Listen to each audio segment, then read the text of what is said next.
নমস্কার বন্ধুরা, আজকে মম কিচেন থেকে জয়মন্ডল বলছি। আজকে আপনাদেরকে আমি সাজনা ফুলের বড়া বানিয়ে দেখাবো। সাজনা ফুলের বড়া বানাতে আমি এখানে সাজনা ফুলের ফুলগুলা নিয়েছি, এখানে বাঁধাকপি কুচি করে কেটে নিয়েছি, এখানে কাঁচা লঙ্কা, ধনিয়া পাতা, লবণ, শুকনো লঙ্কা গুঁড়া, হলুদ, কালো জিরা, বেসন, সাদা তেল।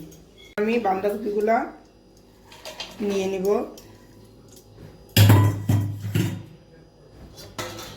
এখানে ফুলগুলা নিয়ে নিব, সাজনার ফুলগুলা,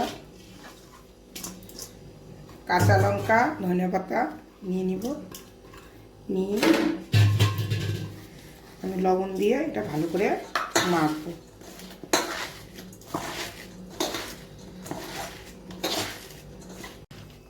ভালো করে মাখা হয়ে গেছে। আমি এর মধ্যে এখন কালো জিরা, হলুদ, লঙ্কার গুঁড়াগুলো দিয়ে দিব, দিয়ে এটা মাখবো। এখন আমি এর মধ্যে বেসনও দিয়ে দিব।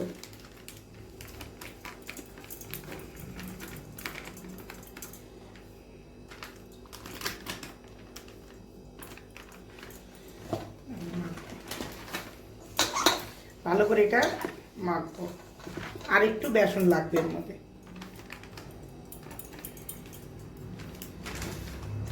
ভালো করে এটা মেখে নিব। ভালো করে মাখা আমার হয়ে গেছে। এখন আমি এইভাবে রেখে দিব 10 মিনিটের জন্য। 10 মিনিট হয়ে গেছে। এখন আমি এইভাবে ছোট ছোট করে হিট কম দিয়ে বড়াগুলা ভেজে নেব। এরকম চ্যাপটা চ্যাপটা করে বড়াগুলা ভেজে নেব।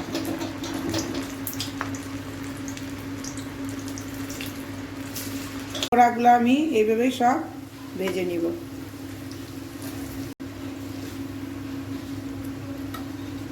আস্তে আস্তে করে এগুলো আমি সব উল্টায় নিব। ভিডিওটা পছন্দ হলে লাইক, শেয়ার, সাবস্ক্রাইব করবেন।